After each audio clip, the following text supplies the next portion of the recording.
Okay, I'm going to go ahead and get us started. Welcome, everybody. This afternoon, we are so excited to have a special guest with us for our weekly Impact Hour. This week, we were just delighted to be able to have Dr. Mit Joyner join us, the president of NASW. I'm sure she's had an extremely busy month this month, with it being Social Work Month. And I'm just feel real fortunate that we get to continue on an extra day for Social Work Month. Dr. Joyner is just a phenomenal leader. I've been following her career for quite a while. Dr. Joyner has been the president of many organizations, including BPD. Currently, she's the North American president of the International Federation of Social Workers for North America. She's also been the president of CSWE. One of the things that I admire most about you, Dr. Joyner, is that you've been involved in social justice efforts with social work for a long time, like since the 70s. I read that in your bio. And one of the things that Dr. Joyner did when she was at Westchester University was presided over a campus climate group and called the Frederick Douglass Glass Society. I hope I said that right. And was a chief architect of the university campus climate committee back then in the 70s. And I'm sure that this had was something that was way new back then, because I hadn't even heard of it until maybe the 90s. So that was so impressive.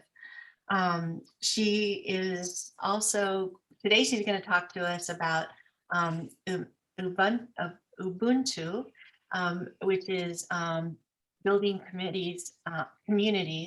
And what I kind of gathered from looking at other presentations, hoping to maybe make our community of social workers a stronger community in which we build each other up, right? Help each other to rise up. I also like to kind of mention something, fun fact about our presenters. Dr. Joyner has 2 grandchildren that call her Gigi, and their names are David Anthony and Jacob James, and that's her greatest role in life. Thank Well, you. I thank you, Jennifer, and I thank you for that kind introduction. We had a few glitches on my part, and I thank them. I mean, that you talk about a beloved community. They were able to help me navigate between 2 computers, one who was being stubborn that I wanted to actually present on, and then my backup. So I do want to thank Sarah, as well as Jennifer, as well as the University of Texas in Austin.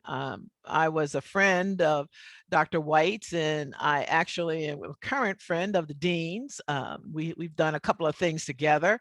And yes, racial equity has always been the center of everything that I do. In fact, it hit me just the other day of how I'm going to kind of combine 2 presentations, because I want to social workers to walk away with something. I think it's critical now more than ever, as we are navigating all of the systems and navigating racial injustice, social injustice, economic upheaval, environmental injustice. To name it, we're living in an apocalypse, and it's all related obviously to the COVID virus. And sometimes I think of the virus as something that shows us our America's ugliness, but at the same time, how do we get started and build again? So my presentation is going to be on Ubuntu, building a beloved community. And I use that term because it was used for World Social Work Day as well. Ubuntu translated means I am because we are. I am because we are. It means humanity. You know, what is humanity and how did humanity exist? It's often translated as humanity towards others, or in a more philosophical sense, the belief in a universal bond of sharing that connects all of humanity. This 2,000-year-old philosophy is found in every country in Africa south of the Sahara. The South African word meaning of Ubuntu really became became more popular with Nelson Mandela right after apartheid when he was released. And he worked with Archbishop Desmond Tutu, who actually utilized the word Ubuntu throughout the community, because what they knew they had to do is they had to start a new South Africa. And it was going to be real difficult to do. So Desmond Tutu actually became involved at the urging of Nelson Mandela with the Truth and Reconciliation process in South Africa. And I was lucky enough to listen and go and listen to the Sisters of the Black Sash and listen to what that whole process was about. And I believe that perhaps that's a little bit of what we need in the United States. As you are seeing on television right now, you are witnessing the trial of Derek Chauvin, who killed George Floyd. And, you know, I know a little bit about the law. I'm lucky enough to have had a coach throughout my career. My husband is a lawyer, or was a lawyer, and then became a common pleas judge and is now a federal judge. So I was able, and I kind of understand the defense side and the prosecutory side and how evidence is introduced, probably more than I would like to. But as you are watching this trial, you also have to, or it also makes me think about what happened on January the 6th, 2021, when our Capitol was attacked by a group of people who literally was there for hours, and no cars pulled up, but not the number of cars to be able to control these people from sieging the Capitol. And so as social workers, we have literally watched two ways, and people don't understand. I wear this thing called Black Lives Matter, and people don't understand why I wear it.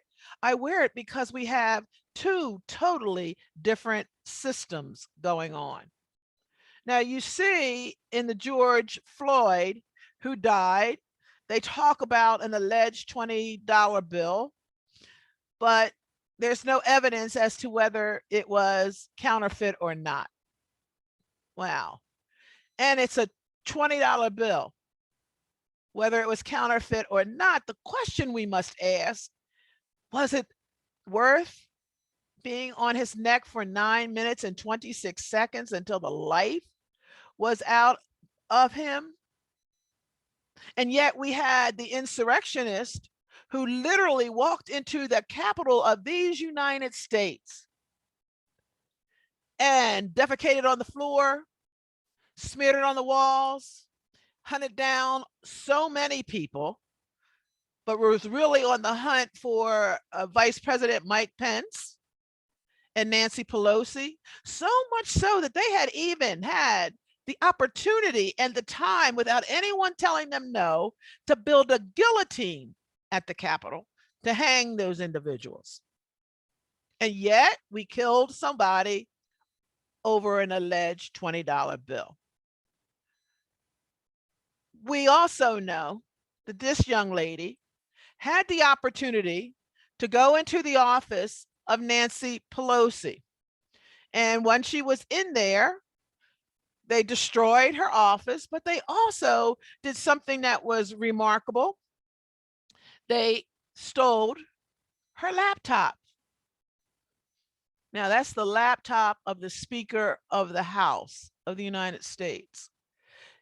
June Riley, or Riley June Williams, is from my state. She's from Pennsylvania. She had a trial in Harrisburg where numerous charges are against her, with possible treason and espionage. Yet the judge said to her, I'm going to allow you to go home with your mother while you await trial. That is what we call in social work social inconsistency. So there's a theory that I'm going to talk about a little bit later, and it's by Dr. Leon Chestang. And the title of that theory is Character Development in a Hostile Environment. Character development in a hostile environment. And Chestang argued social injustice plus social inconsistency renders people personally impotent. You don't know what to do.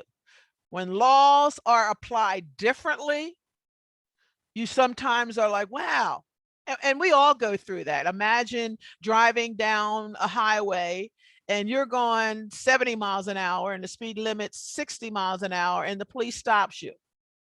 And then all of a sudden a car that's going 90 miles an hour speeds by everybody, but nobody goes after that car.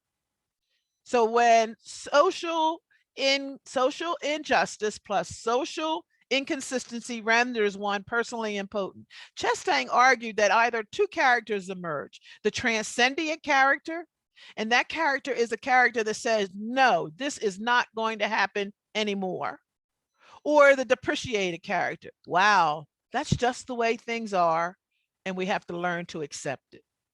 Now, all people have transcendent and depreciated character in them.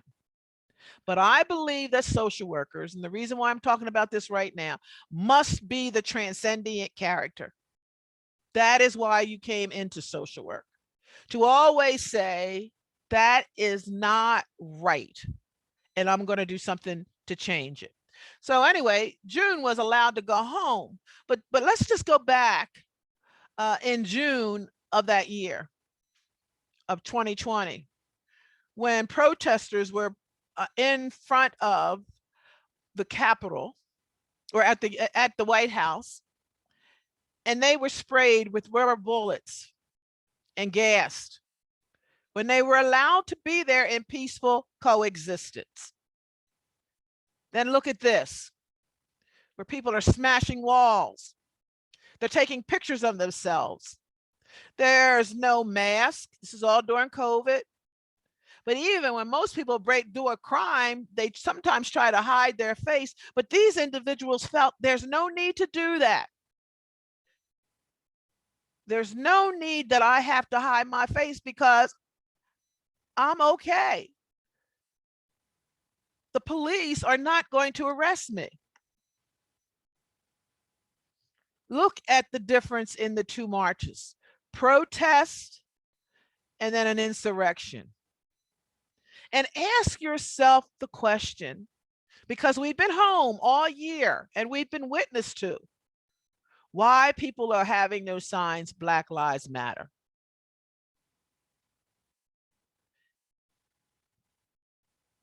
Ubuntu. Ubuntu means I am because we are. The question that I ask you is, what is our nation becoming? I am because we are. Are we going to be the nation that continuously allows social inconsistency, to treat people differently, systems differently, due to the color of one's skin?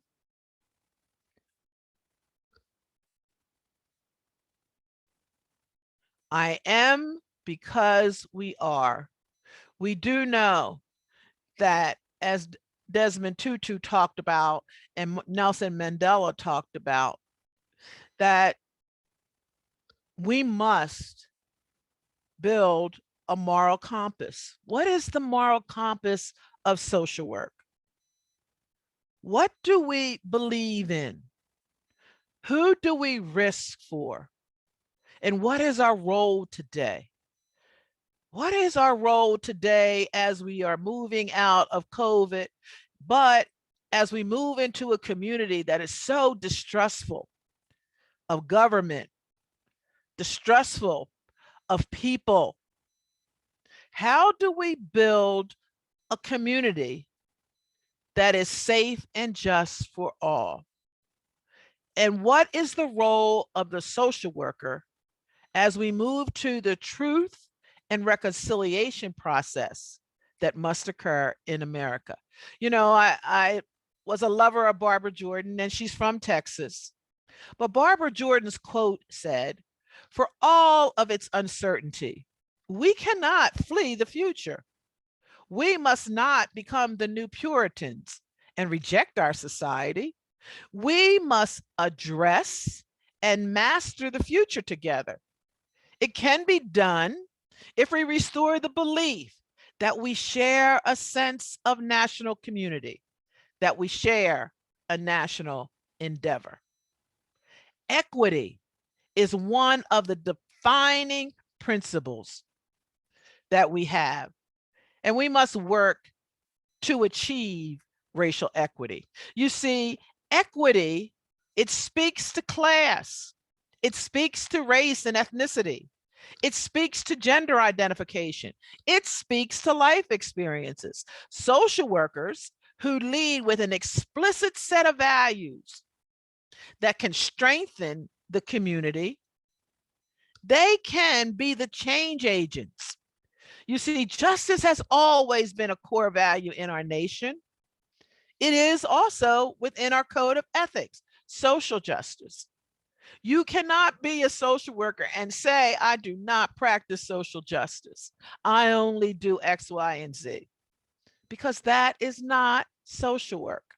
Social work is uplifting others so that they have the ability to navigate all of the systems that they need so that they can live the lifestyle that they so desire.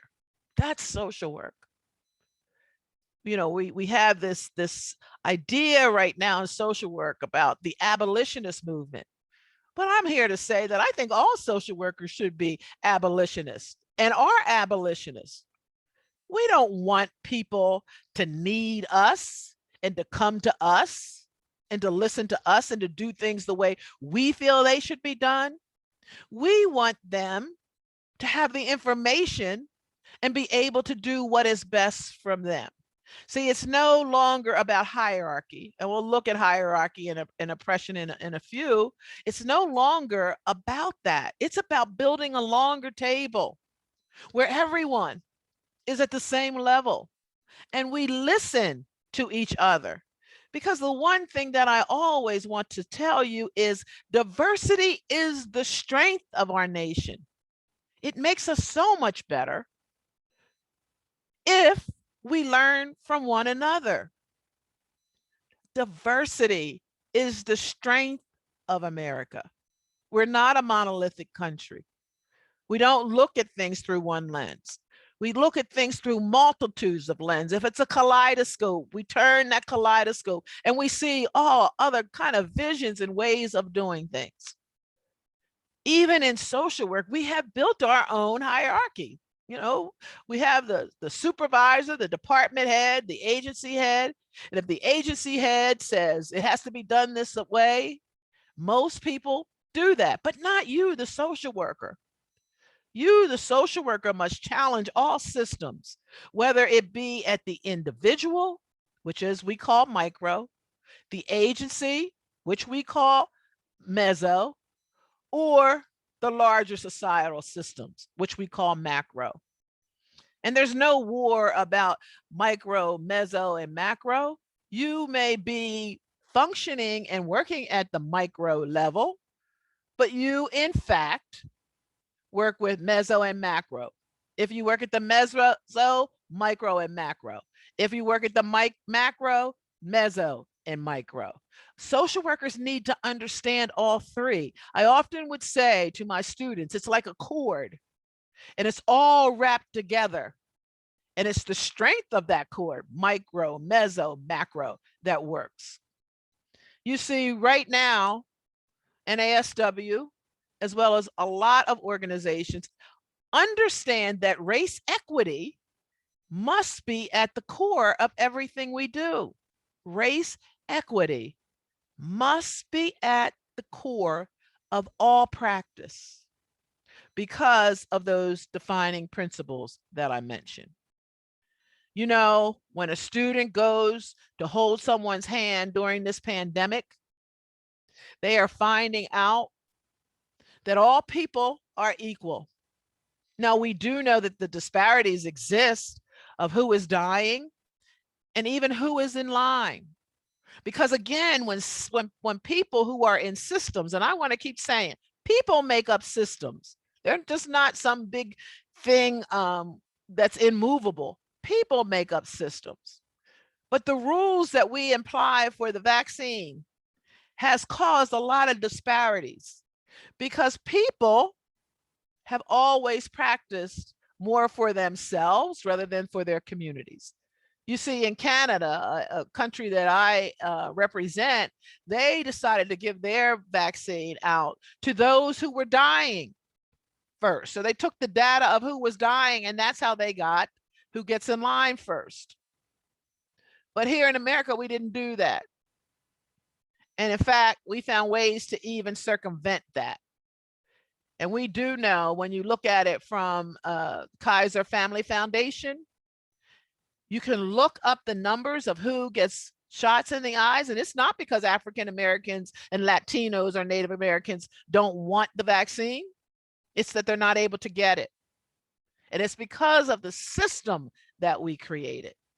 Another inequitable system, which is being corrected now by just saying all people can get the vaccine. And that all people, once you register, you're registered. It's not this thing, we're only going to give out 100 slots today. And then you have to get up at 4 o'clock in the morning and claim your slot. The Biden administration realized that that was causing great chaos. And not everyone was having that opportunity. How do people who are in their 80s wake up at 4 o'clock in the morning and then try to navigate a computer to get in to see if they can get an appointment? So Biden said, you know, once you register, whether they get the appointment in May or June, give them, don't ever have to have them call back. So you're beginning to see states alter those policies. The coronavirus vaccine is one that has really caused this nation's apocalypse, as I said earlier. We do know that coronavirus, we had all of these arguments about science and about different towns and governors making this more political than a health crisis that we're going through. Think about it. 20, 30 years from now, when you read back to the history of how we came to hurdle the obstacle, it's going to be all about red state, blue state, and who believes in this person. Very little science. We do know that if you mask up and you wash your hands and you stay socially distanced, that you have a better chance of being able to obtain a vaccine. And yet we're watching right now in America, all of these states opening up. The good news is a large majority of people 65 and older are vaccinated. The bad news is that the age now is 44 to 64 of those that are dying in our hospitals because they didn't get the vaccine. They took their mask off. They went to the beach and they pretended as if COVID vaccine would somehow skip over them. And so when you look at the demographics of who is in the hospital, it is alarming because it's a younger population. It's not the older adults as it was early on. And it has a lot to do with the fact that people are ignoring science. You know, we also have another struggle in America. People for the very first time had to access and ask for help, food lines, because they were laid off from their jobs. Yes, we've had a couple of stimulus packages, but if you go to any food bank in America, they have increased over 150% of giving out food.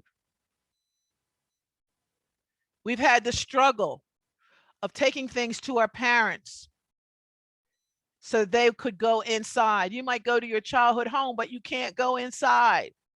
And psychologically, the damage that that does to the older adult who's there alone, and even to you as the person who delivers things, and to the young kids who can't see their grandparents. When we do go back, it's not going to be where people are feeling comfortable with those relationships. So the mental health of America is being challenged right now. And we do know that there's an uptick to suicide for young children. We do know that there's an uptick of domestic violence, that there's an uptick of violence. And a lot of it has to do with economics. There's not enough money. I don't know if we're going to have a job. With mental health, people are impatient. Their mental health has teetered. Some people don't know if they're going to have a house each month. We kind of push back the moratorium on evictions. So social workers, we do have things that we must hurdle. You see, systems really do matter. And it matters for us to be culturally competent at this time.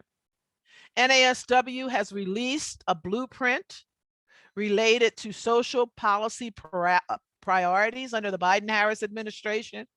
And we're so glad that we're seeing things happen to eliminate racism, the George Floyd Act, to reduce economic inequality. That was just the last COVID package that was released. And then to achieve economic opportunity and justice for all. These are the policies. You know, President Biden yesterday had a new package for the infrastructure of America. And he talked about, yes, it costs, but for us to ignore these three areas where we can create enough jobs to reduce the economic inequality that's going on in America, and also achieve opportunities and justice for all communities. And one thing that he says, I always have to remember that President Biden's daughter is a social worker, because he says the words all the time: dignity and respect of all people. And he quotes the code of ethics without even us kind of looking at it.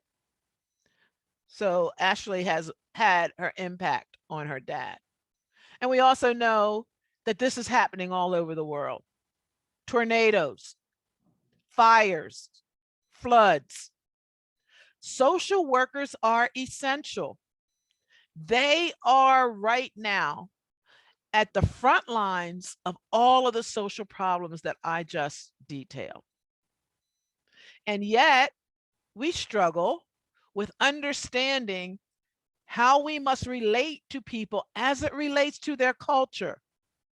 One size is not going to fit all. People have to have trust in social workers, and we have to have the knowledge to be able to serve them. So we're going to switch over to another PowerPoint that I thought would be one that resonates with me, and it takes us to a teachable moment. And if we'll put that on the slideshow right there, because far too often when you're in your schools of social work, and we're not going to get through this entire package, I'm going to tell you that all right now, but it will help you begin to understand something. Dr. Terry Cross is from the Seneca tribe, and he actually developed this model of cultural competence a long time ago in the 80s. And you heard people refer to that I started my education in graduated from Howard University in 1975. And one thing that our class did, and at Howard at that time, every class that graduated had to take a pledge. Now, that wasn't just the School of Social Work. That was the School of Divinity. That was the med school. That was the law school. That was undergrad. That was the graduate division. All of those schools took the same pledge to see if they could make impact, right? And our class was to eliminate racism in our lifetime. Eliminate racism in our lifetime. Now, I have to be honest, I took that pledge so that I could graduate, right? But then when I started going out and I first started working, went back to children and youth services, and I was a head of the child abuse unit, I started seeing how people made decisions more based on race, and they weren't always the right decisions for that group. So I really delved into race relations and I started to study it. I started studying it at Howard, but then I continued it. And so if you go back and if you trace any speech that I give, any talk that I have, any presentation that I make, any organization that I led, race equity will be at the center because it is my moral compass. It is my Ubuntu. I am because we are. And at Howard University, the professors taught us about empowerment and how not to judge people from our own lens, but to go and make sure that we are treating people from a strengths perspective, right? And that everyone makes contributions. So it is who I am, and my moral compass was developed through my professors at Howard University who made us go into the community and work with the community. And when we would bring things back to be able to say they should do that, we would always have to write a paper as our punishment. Why should they? Is it right for them? Have you asked the community what they want to do?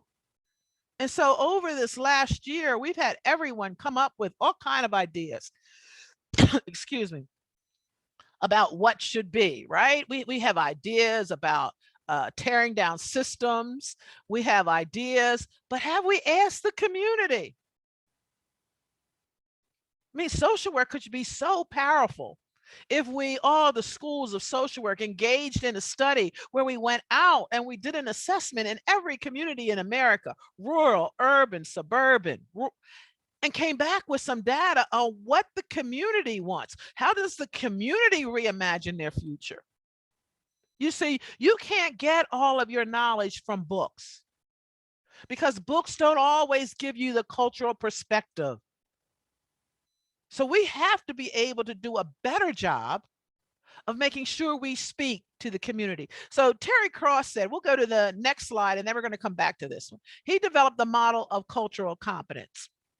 And he said, if you look at the very bottom, cultural destructiveness, you just can't work with anybody that's culturally destructive, right? And we can't have anybody in social work that's culturally destructive because that means that they are doing everything to discourage the culture.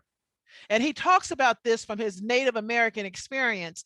Terry Cross said when he was always getting into trouble and he couldn't remember going into the principal's office. And the principal would always say, look in my eyes when I talk to you.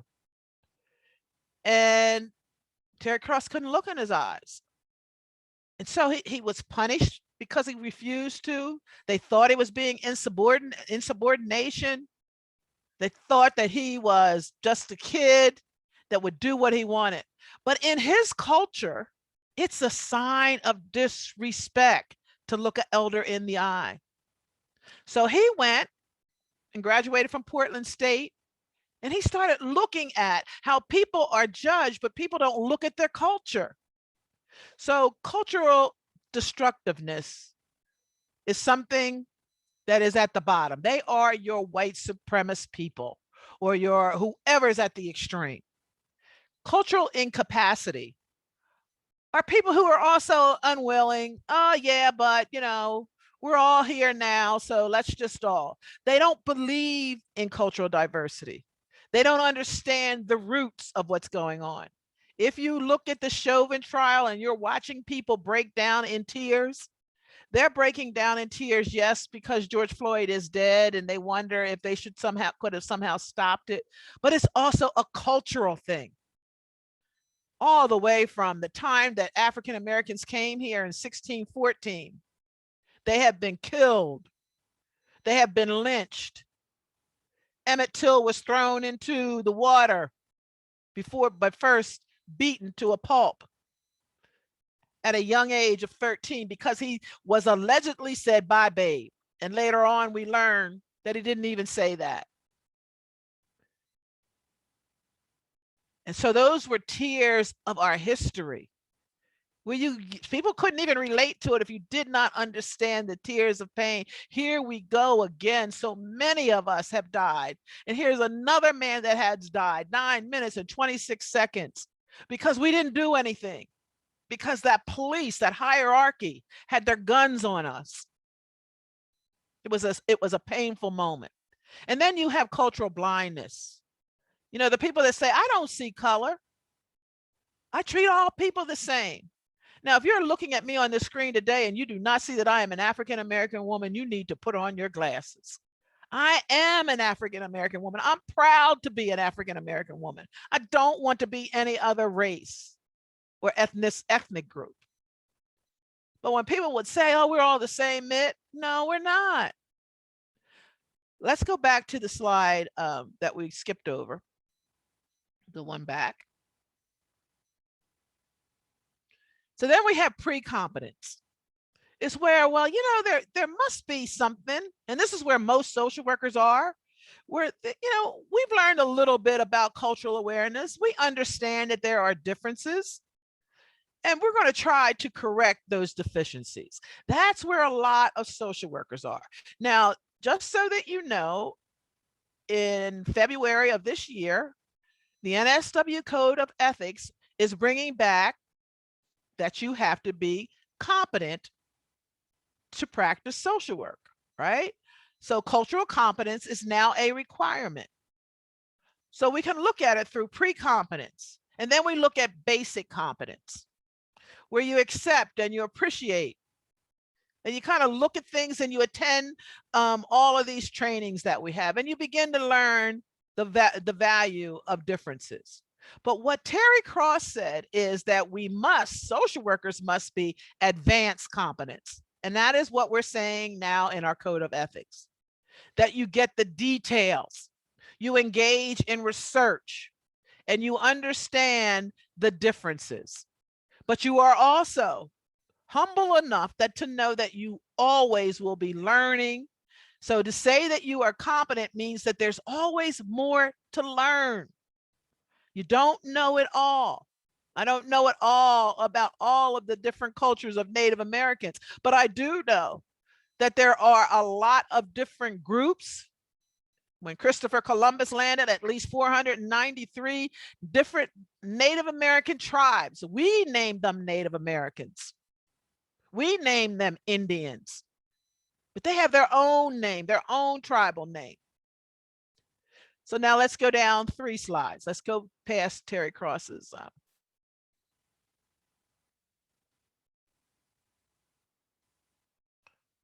It is important that we begin to understand and always go to our original source. I am finding far too often right now, as we are shifting and reimagining social work, that we take a phrase and we don't really look at what does the phrase mean, i.e. BIPOC. Everybody's running around now using that term BIPOC. BIPOC this, I was on a call, BIPOC that. And then someone asked a naive question. They thought, well, what's BIPOC mean? And somebody said Black, Indigenous, and people of color. Well, that's not what BIPOC means. If you go back and you really look up the BIPOC project, it is how those groups interrelate to each other. It does not mean Black, Indigenous, and people of color. It means how those groups relate to one another. Because we do know Black could be African American, because if we look at the difference between race and ethnicity, that I can be an African American, I was born here, but my country of origin is Africa. And so just as you might be Italian American, you are born here, but your country of origin is Italy. You can be Russian American. You were born here, but the country of origin is Russian. And you can have white Africans, because in Africa, there are white people who, if they came to the United States and used the definition of African Americans, It does not mean based on the color of their skin, because their origin is from Africa and they were raised here in the United States, but they might have been a white Africana. So again, we have to look up words, prejudice, racism, institutional institutions, institutional racism, and then we'll go one more because I want to get into some questions. Ethnocentrism, looking at that, and what is it always viewing the culture as it relates, and all people who are alien, right? There's some disfavor, do it our way. I often laugh when you go to the nail salon and all of a sudden the individuals are talking in Vietnamese, and people will say, don't do that, we don't understand what you're saying.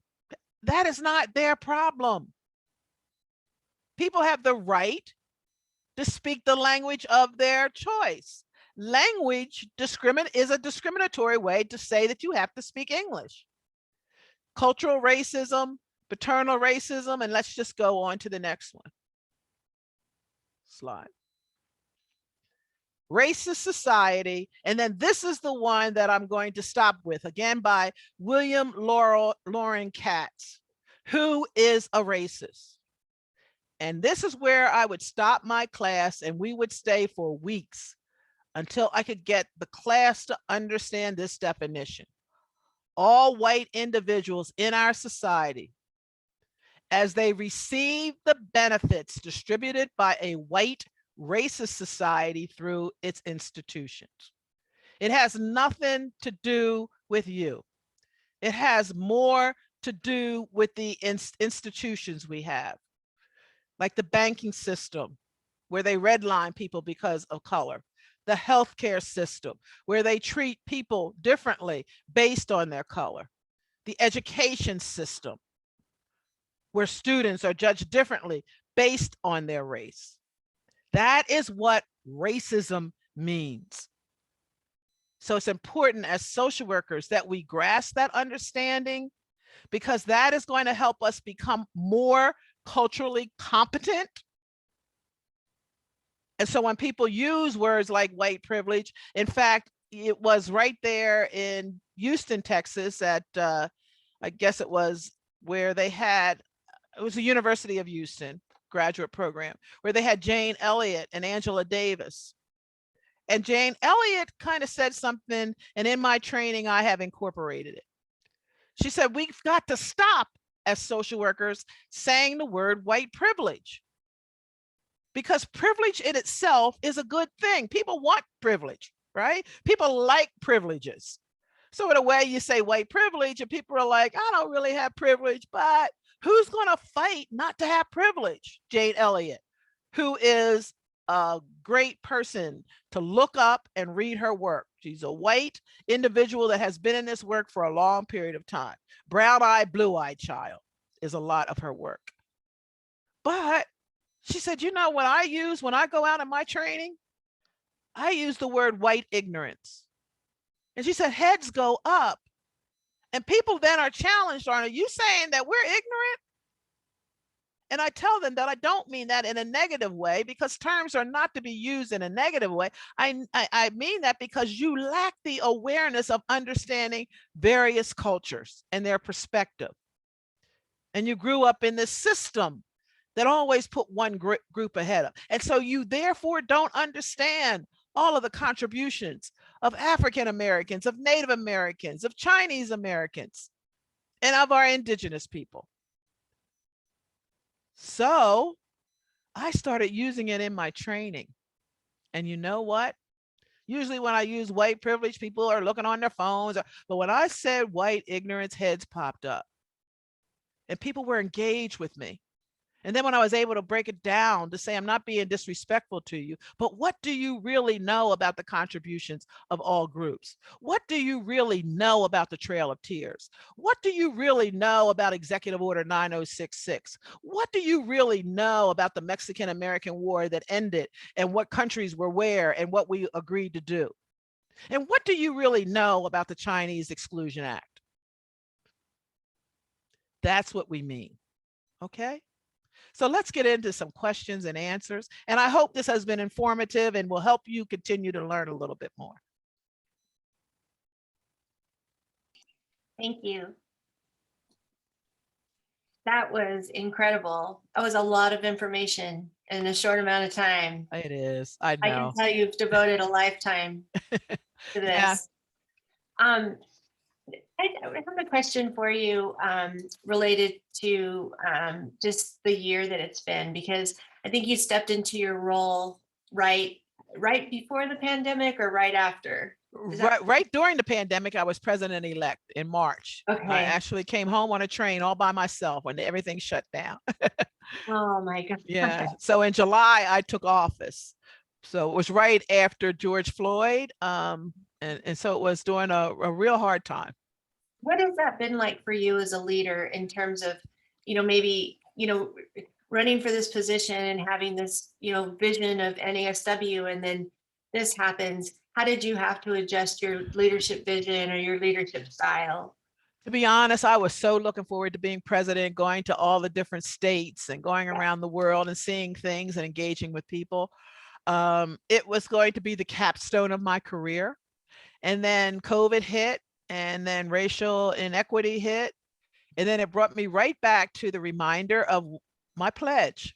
This is an opportunity to shift the paradigm, to remind the profession, to help NASW reinvigorate its role as social justice leaders, right? And so I took on that challenge. If I could get a whole lot of frequent flyer miles for Zoom, I'd probably now be in the million-mile club. But I want you to know, as social workers, there are people that are doing wonderful things. And so sometimes when we sit back and we think people aren't doing anything, it's just that people don't know what we're doing, right? I mean, I have met some great leaders and leaders who are dismantling all of our historic racist past. So it's been a learning thing for me as well. And that's the beauty of what we need. That's what I say about, to advance competence means you continuously learn. And I'm just learning. And the area that I have found is that many people have not connected our history with our future. And so I hope to bring that together.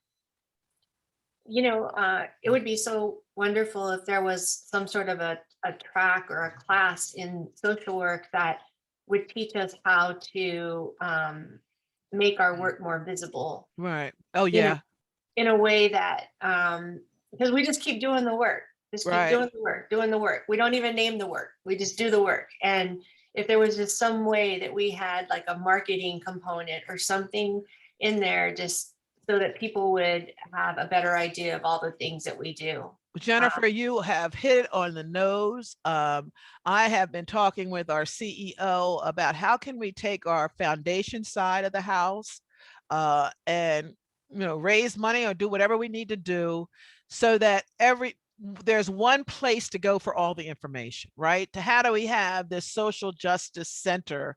I know CSWE is trying it with one of your colleagues where people can go get toolkits, but I would like to be able to see the profiles of what practitioners are doing, and whether you are a member or not, to be able to access that information, because I think that a lot of the protests that happened around George Floyd time around the world, I really wanted social workers to get out there and lead them, because I knew we would have also made sure, not lead them, but also talk to the leaders of them about how to make sure that it related back to the policies. And I think Black Lives Matter has done an excellent job in that, because right now you see a lot of policies that they have worked on. And that's what social workers need to be. We need to be in the community, to be the boots on the street, and to get people to understand, to even map out, you're going to walk here, and there's going to be a speech, and then you're going to walk here, and there's going to be another speech, right? How do we join our energies in this community? And so I firmly believe that there has to be we're missing the mark by having all of this information in silos. Yeah, I think also that I do a lot of work with branding with social workers, and I think that we haven't ever learned how to brand ourselves as other professions have. So what's happened is we got branded. Right. And so now we need to get ahead of that and be Right. more intentional about the way people perceive us. Mhm. So even before we walk into the door, we need to be more intentional about the way people see us. And I believe that we have to do that one by one. Yeah, you're Um, right. You're right. We've got a lot of work to do. yes, I have another. Okay, speaking of a lot of work, Uh-huh. I'm wondering what you do for self-care. Well, I am on this week, Friday, turning everything off. And I'm going to have Easter with my family. And then I'm going to leave and go up to Martha's Vineyard. We have a place up there. We'll open that up. And I'm going to stay there until, the 12th. I'm going with my best girlfriend, my roommate that was with roommate for 3 lives. So I just turn it off, That's awesome. and the part of this, and you talked about Jacob and David, is I do this work. I really wish that I could be in my rocking chair and just rock, right? I mean, I do wish I could do that. But I have 2 young African American grandsons. Yeah, And I do this work. I can't retire. I do this work because I worry about what's going to happen the day they live in Washington, D.C. area. They get in their car once they're old enough to drive and take that first long trip to their Gigi and Pop-Pop's house. You know what I worry about? I worry about them being pulled over and them never being able to tell their story because someone's just going to have their hand on that gun. And I worry that somehow somebody, we teach them to speak up, that they might say, well, why did you stop me? But, we've got to teach them that they're Black and there's certain things they can't say. We have to destroy their character, right? Because in order to survive, that's what you need to do. And even if they do everything right, we don't know if they'll make that one. So that's why I do this work. I do this work for them. yeah. It really touches home. It's just like that. I feel like that with myself and a lot of my friends that they have kids and people of color, that Right. it never stops. It's No. never, even you're going on your trip and you still have to worry about those things. Exactly. You've got to make sure, and you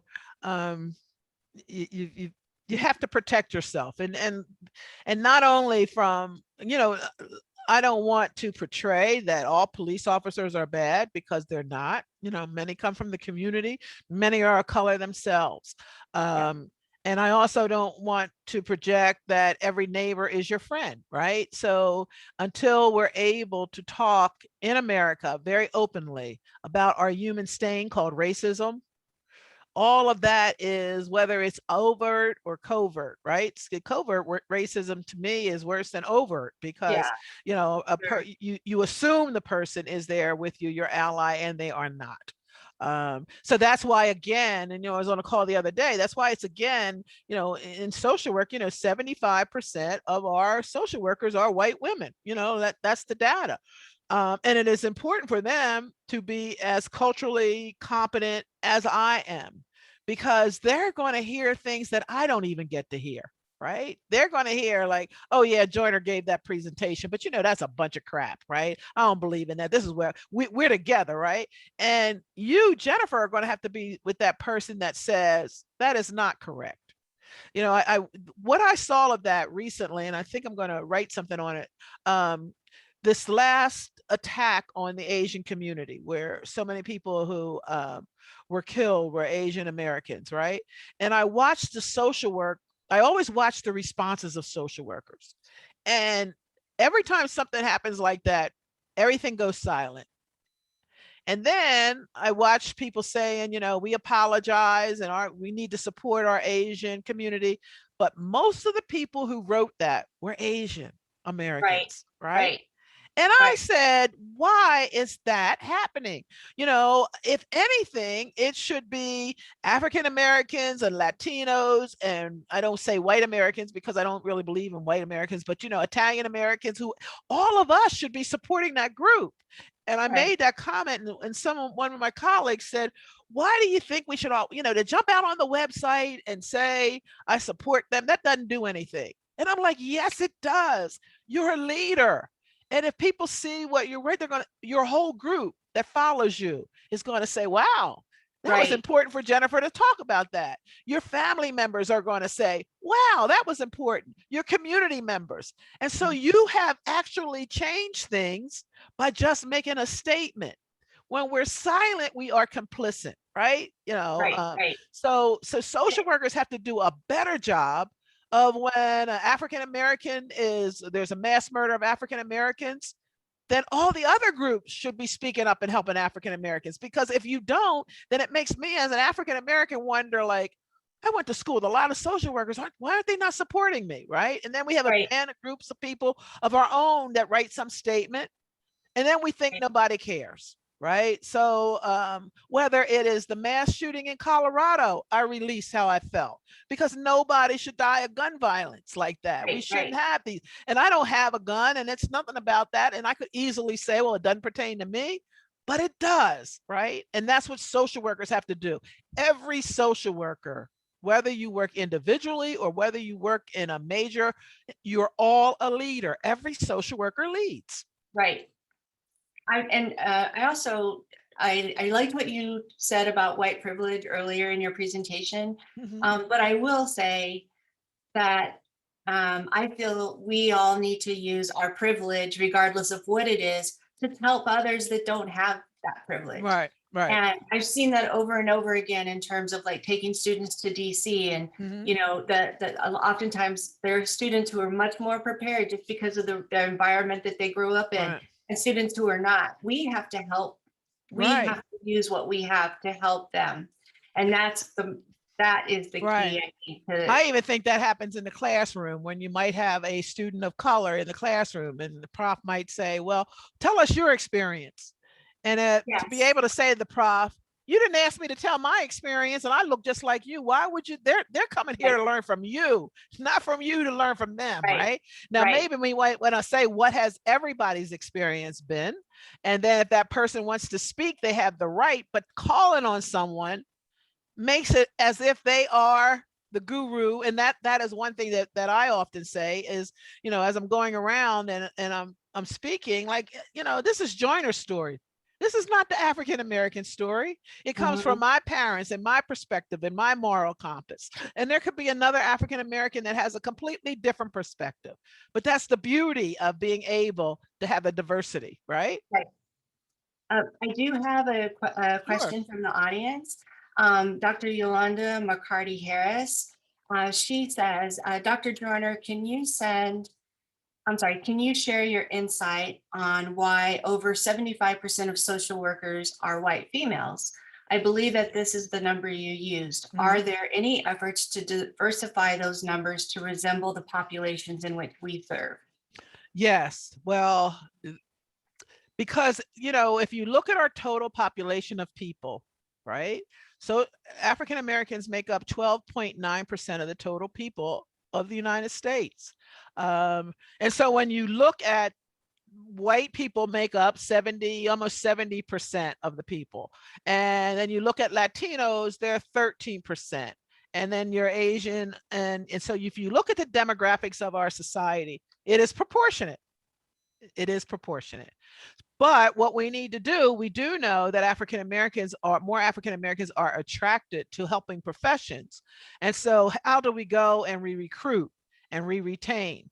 Now, some of that relates to the fact that I was president of the Council on Social Work Education, what schools get accredited, right? And how do we have, you know, more and more HBCUs have accredited programs, but how do we keep the seats in our profession, even if it's at Austin, more diversified? So I always say to every university, does your university numbers look like the community of which you serve? And many times the answer is no. And even at Westchester, when I was there, we have a large Latino population, but I didn't have a large Latino group in my class. So I developed a scholarship that were for Latinos, right? You know, to come. And I went out in the community and I talked to people about what is social work and why you want to come. The Council on Social Work Education and NASW just recently did a study, whereas students of color carry a higher debt rate, DEBT, than any of their white counterparts. And people say, why is that? And I heard somebody answer, well, because their family didn't have enough money. No, that's not also the reason. The scholarships that we have, those endowed scholarships, generally go to a more higher proportionate group of white students so that they come out debt free, right? So we have to challenge our institutions to say, let's look at who we need here, and let's make sure that we have the scholarships that we give out. And so it's the endowed scholarships. And, you know, I mean, UT Austin, and that's not to take a knock at UT Austin, it has a great sports program. So you have a lot of people that give scholarship to that. So now how do we go out? And if Barbara were there, she would be going out talking to some of those, and I know the dean is probably doing the same thing, but talking to them about how do we create scholarships for people who represent. And then, but of course, then we go back to the laws, and, you know, we'll be challenged on that in the courts. So we're also saying to HBCUs how to help HBCUs have those endowed scholarships, because they don't have as many as some of the longer institutions. Yeah, I feel like we've come really far in terms of our connections with athletics this past couple of years. Oh yeah. We have a professor that teaches across both programs, and Barbara's son just finished playing track Right. for UT. So, well, you know, Dean Zayas has been doing a lot of stuff as it relates to Latinos and stuff around the border, and that has been an attractive thing. And I do have to say, you know, people give a knock at sports, but sports over the pandemic has been the backbone of a lot of these movements. But why? Because they have the money. I mean, when you come out and you're making you look at LeBron James, the amount of money he makes, but look at what he's given back to the community. And right now he's engaged in the fair fight war to make sure that we don't strip people the right to vote. So those young fellas are doing, and women are giving back. And so social work needs to work with those individuals and bring that in. Yeah, most definitely. I have one more question. Sure. Dr. Joyner, thank you for sharing. There are a lot of different frameworks that individuals are using. CRT, diversity, inclusion, equity, belonging, anti-racism. Do you have any recommendations as to how you implement all of them, or should you prioritize? What I say is you study them and you work at what works for you, right? And that is the whole reason why I kind of wanted to give you a little snapshot of that PowerPoint that I just had, because if you went through it, every one of the authors, every one of the theorists are theorists of color, right? And very rarely do you get them in your classroom. So I think the challenge that we have is to be able to say to our professors, when you put together your course outline and your selective readings, is it diverse?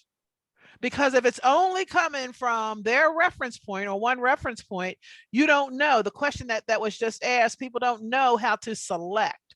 In one of the PowerPoints that I have there, I always kind of evaluate in anything that I take up or I promote, that is race equity at the core. And if it's not, I don't use it. You know, that is just, you know, when I hear people say things and I'm like, oh, not doing that.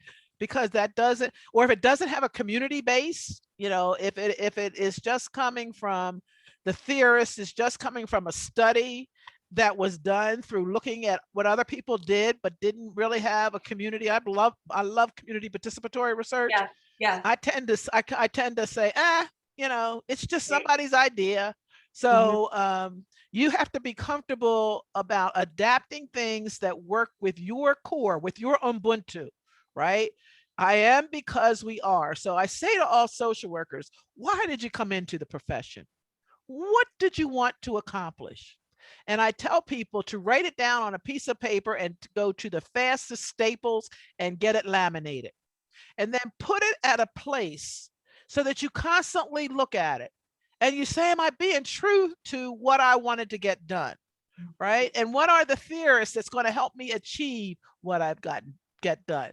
Who are the people in the past that tried exactly so I can build on their legacy. Like I look at Whitney Young, who was a civil rights icon, who organized the March on Washington and what's known as one of the Big Six, who advised President Nixon and President Kennedy and President Johnson, who actually started the Voting Rights Act to help with that legislation. He was a social worker, right? He actually was the president of NASW, just like I am the president of NASW. He was the president from 1969 to his untimely death in 71. But he believed, he believed in racial equity and jobs and fairness for all people. I build on his legacy. This is not Mit Joyner's legacy. So it's important to know those that you are building on. And that's what Ubuntu means. Yeah. It means finding who is, right? And then you become. Right. There's no need to reinvent the wheel. No. And sometimes people just step into stuff and they think that it's an idea, and somebody will come along and say, oh yeah, we tried that. Well, if you went back and listened to them, you could have had lessons learned so you didn't make the same mistakes. Because everything that we do, there are mistakes, right? Things that happen, they don't go the way that we want to. In fact, I was just selected as a John Jacob and Barbara Jacob Scholar for Howard University. And we are going to develop social justice leaders, right? And part of that is to take about 10 people who will be called social justice fellows. So we're still coming up with a name. In fact, I'm going to allow them to come up with a name, but they're going to do three things. They're going to find someone, they're going to make their card, right? And then they're going to I'm going to have them go out and find somebody that was doing that same kind of work. And then I'm going to make them develop the core principles and values of social work, and then develop an artifact. What will it look like when you achieve it, right? And so that people have that card, and hopefully we can get it on the computer where people can say, I'm from the work of John Jacob. John Jacob was also a social worker at Howard University, but he took Vernon Jordan's place at the National Urban League. He went off to private sector. Anheuser-Busch made bunches of money. He gave some of it back at Howard, but his core principle was always equity, right? And so helping people keep that vision is important. Wow. I could talk to you all afternoon. I could too. You're amazing. I mean, really, I'm just so honored that you joined us today. And I know it's been quite a month, and I wish I could go with you to Martha's Vineyard. Oh, yes. I've got work to do up there. We're opening up the house. It always takes some work, elbow grease. But thank you so much, Dr. Yes. If there's ever anything that the Steve Hicks School of Social Work can do for you, you let us know. Well, you know, Diana was the whole lecture series. She was one of we were on the CSW board together. And we have some stories. I remember one time we were trying to make a big change, and Diana was like, oh, and she had to leave early, and she left, right? Ira Colby was president at that time. And I would always laugh with her. There's so many people there at your school. You've done great work. You will continue to do great work. I say to all of you all out there that are social workers, even though Social Work Month is over, take this right hand, pat yourself on the back. Remember to reward yourself, because the job that you are doing, very few people do. And no matter what race you are, what creed you are, no matter what your ability, you are essential to keep on that task of bending the arc of justice towards equity and liberation for all. So I thank you. Thank you.